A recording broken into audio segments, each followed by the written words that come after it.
From the Tampa Times from the year 1957, Duckpin teams hit record high. Former champ now bowling 10 pins.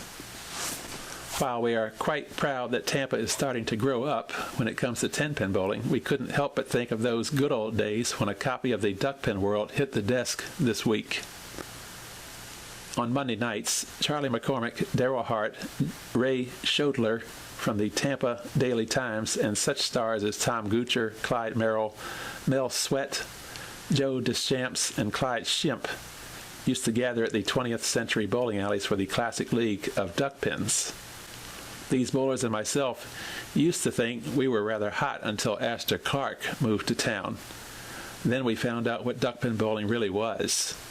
Clarke, who held the world's title a half dozen times, now, like the rest of us, has to bowl 10 pins, and he hasn't done too bad in recent practice sessions at Tampa Bowling Center.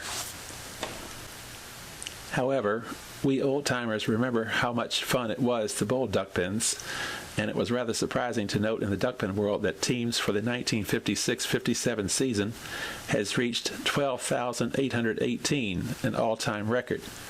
Washington, D.C. is the hotbed of the sport with 4,013 teams. Florida used to have many duckpin teams, and the Southeastern Championships were held in Miami one year. Then the war came along, and owners found it hard to get labor. Semi-automatic pin setters were invented, and owners found that this reduced their labor problem, but there was no way to handle duckpins with the new machines. That was the death of the sport in Florida. Then the automatic pin setters came along to make management problems even less, and bringing hope to the old-timers was news that there are now automatic duckpin setting machines.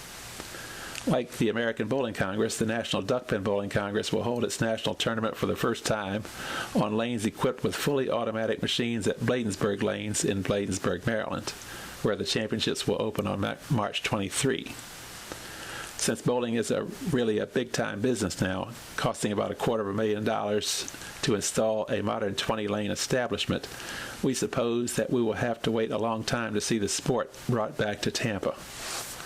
But we can't see how someone could miss in a project of this kind if they started with a modest investment of 8 used alleys with the new automatics, and we hope to see this happen because that 16-pound 10-pin ball we throw for the Times bowling team on Tuesday night in the Civic League is getting mighty heavy.